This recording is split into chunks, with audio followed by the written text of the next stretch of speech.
Hey guys, welcome back to my channel. সবাই কেমন আছো? আশা করি সবাই অনেক অনেক ভালো আছো। আর আমরাও তোমাদের ভালোবাসা এবং ভগবানের আশীর্বাদে অনেকটাই ভালো আছি। তো সকাল সকাল ভিডিওটা শুরু করলাম।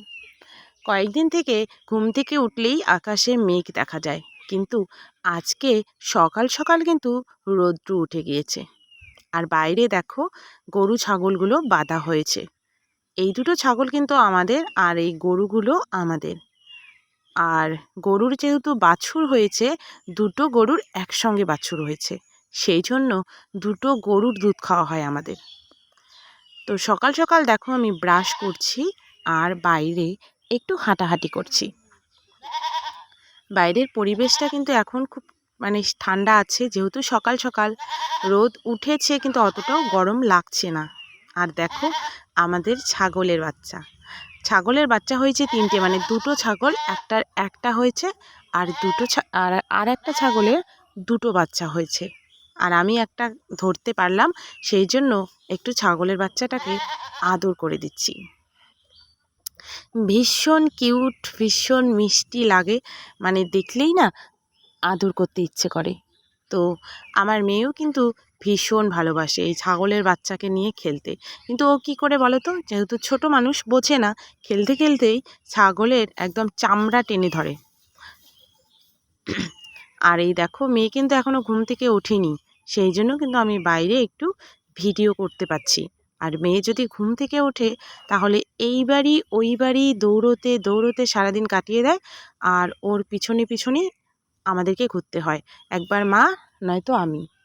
যেহেতু আমরা ভাড়া বাড়িতে ছিলাম এতদিন, সেহেতু তখন এতটাও দৌড়াদৌড়ি করতে পারতো না, ঘরের ভিতরেই খেলতো আর একটু মোবাইল টোবাইল দেখতো, ঘুমোতো, অতটা বেরোতে পারতো না। আর বুঝতেই পারো গ্রামের বাড়ি, সেই জন্য ওর কিন্তু একটু সুবিধাই হয়েছে। তো বন্ধুরা, কালকে না আমরা গরুর দুধ কেউই খেতে পারিনি, কারণ গরুর দুধে গরম দেওয়া ছিল। গরম দেওয়ার পর মা ঢেকে রেখেছিল, কিন্তু কি করে যেন মাকড়সা একটা ঢুকে গেছে।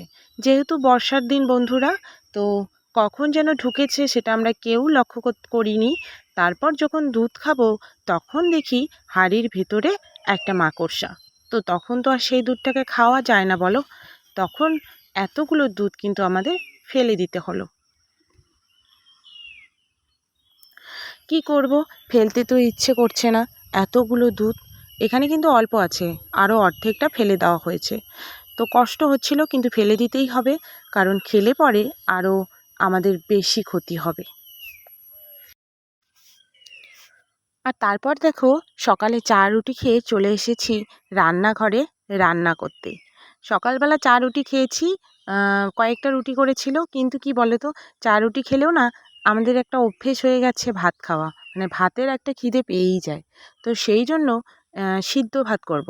আর দেখো আমি চাল ধুয়ে নিচ্ছি সিদ্ধ ভাত করার জন্য। মা বলছিল যে থাক আমি রান্নাটা করব, কিন্তু আমি বললাম যে না, আমি রান্নাটা আজকে করি। কারণ বাবা অনেক দিন থেকেই বলছিল যে বাড়িতে একটু মাসান পুজো করবে, সেই জন্য আর কি আজকে পুজোর আয়োজন করছিল। তো মা সেখানে আর কি কাজ করছে, তো সেই জন্য আমি আজকে এদিকে রান্নাটা উঠিয়ে দিলাম। তো সবাই মিলে একসঙ্গে কাজ করলে কাজটাও কিন্তু তাড়াতাড়ি হয়ে যায়। তো ছোটোবেলা থেকেই মা আমাদেরকে কিন্তু অতটাও কাজের চাপ দেয়নি। এখন যে আমার ভাই আছে, আমার ভাইকেও কিন্তু অতটাও কাজের চাপ দেয় না।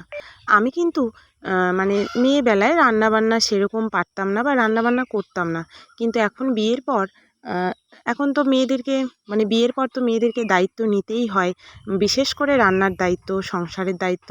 তো এখন কিন্তু আমি রান্না করাটা শিখে গেছি বন্ধুরা। এখন কিছুদিন বরের সঙ্গে ছিলাম যখন, তখনই আমি রান্না করা শিখে গেছি। এখন কোনো রান্না করতে কোনো অসুবিধাই হয় না আমার।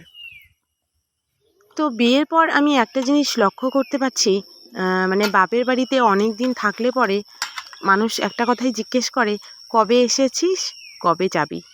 তো কি বলো তো, যে বাড়িতে মেয়েরা জন্ম নেয়, বড় হয়, বিয়ের পর এক সময় সেই বাড়িটাই পর হয়ে যায়। সবাই তোমাকে তখন পর করে দেয়। তো কালকেই একজনের সঙ্গে দেখা হয়েছিল, তো বলছিল কি রে, কবে আসছিস, কবে যাবি। তো এই কথাগুলো শুনলে না, তখন নিজেকে অনেকটাই পর মনে হয়। যে এটা এখন আর আমার নিজের বাড়ি নয়। তো সত্যি চোখে জল চলে আসে। মেয়েদের প্রত্যেকটা মেয়েদের জীবনেই মানে এই দিনগুলো আসে। প্রত্যেকটা মেয়েকেই এক সংসার থেকে আরেক সংসারে গিয়ে আপন করে নিতে হয়। কিন্তু অনেক সময় কী বলো তো, অনেক মেয়ের সেই সুখটাও কিন্তু কপালে সয় না। তুমি হয়তো যাদেরকে আপন ভেবে তাদের সঙ্গে সংসার করতে চাইবে, তারা হয়তো তোমাকে আপন নাও ভাবতে পারে বা তোমাকে সেই অধিকারটা নাও দিতে পারে। তখন কিন্তু সেখানে থাকার মতো পরিস্থিতি থাকে না বন্ধুরা। আমি সেই দিনগুলো কাটিয়ে এসেছি। আমি জানি যে সেই অবস্থায় কিভাবে দিনগুলো কাটে। আমার রান্না কিন্তু কমপ্লিট হয়ে গেছে বন্ধুরা। আর এইদিকে মা বাবা পুজো করছে। যেহেতু সিদ্ধ ভাত রান্না করতে বেশি সময় লাগেনি। আর মেয়ে দেখো সামনে দাঁড়িয়েছে, ও সেখান থেকে সরবে না, ও সেখানে দাঁড়িয়ে থাকবে। তো ওর দিদা আর কি ওকে এই যে সরিয়ে দিল। তো এই যে দেখো একটা বাঁশের লাঠি দিয়েছে, মানে এটা আর কি মাসান ঠাকুরের নামে আর কি পুজোটা করছে। আমি ঠিক জানি না, মানে বাবা জানে, তো বাবার নিয়মেই বাবা আর কি পুজোটা করছে। ওইদিকে যাবি না, এই যে আমি যাবো এখনই, দাঁড়া দাঁড়া দাঁড়া দাঁড়া।